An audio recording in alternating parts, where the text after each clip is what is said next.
चल नहीं सकेंगे, नशे की हालत में नजर आएंगे, वो नशे की हालत में नहीं होंगे। दरअसल बात कुछ और है, अभी आपको आगे समझना है। नशे की हालत में लगेंगे, खड़े होंगे, लड़खड़ाएंगे, गिर पड़ेंगे। उनकी शक्ल देख के ऐसा लगेगा जैसे इन पर किसी जिन्नात का असर हो गया, लेकिन जिन्नात का असर भी नहीं होगा। ऐसा लगेगा जैसे इनको किसी ने जादू कर दिया।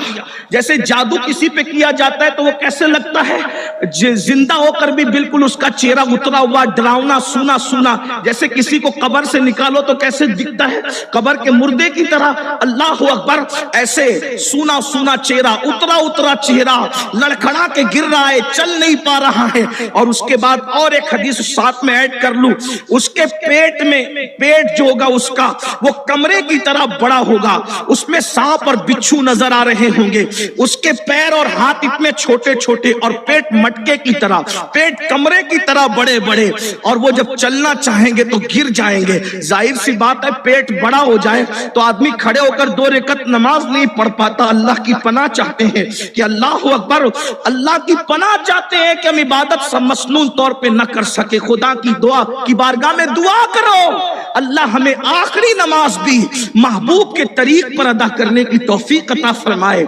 अल्लाह हमें आखिरी नमाज भी हबीब की सुन्नत के मुताबिक अदा करने की तौफीक अता फरमाए। लेकिन ये तो दुनियावी उज़्र है मेरे भाई।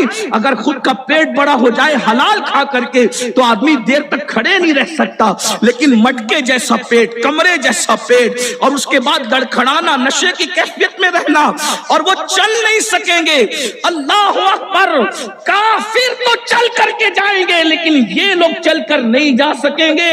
ये इबरत है कुदरत की तरफ से, हालांकि उनको भी घसीटा जा रहा होगा, लेकिन ये इबरत है कुदरत की तरफ से। सहाबा ने पूछा, या रसूल अल्लाह, इतनी दर्दनाक सजा किसकी होगी? तो अल्लाह के रसूल अलैहिस्सलाम फरमाते हैं, जो दुनिया में सूद खाते थे वो अपनी कब्रों से इस तरह उठेंगे कि उनके पैर लड़खड़ा रहे होंगे, उनके पेट मटकों की तरह होंगे, उनके पेट कमरों की तरह होंगे, उन पर ऐसा लगेगा किसी ने जादू कर दिया, उन पर ऐसा लगेगा जिन्नात का असर हो गया, ऐसा लगेगा कि आसिफ ने उनको छू लिया।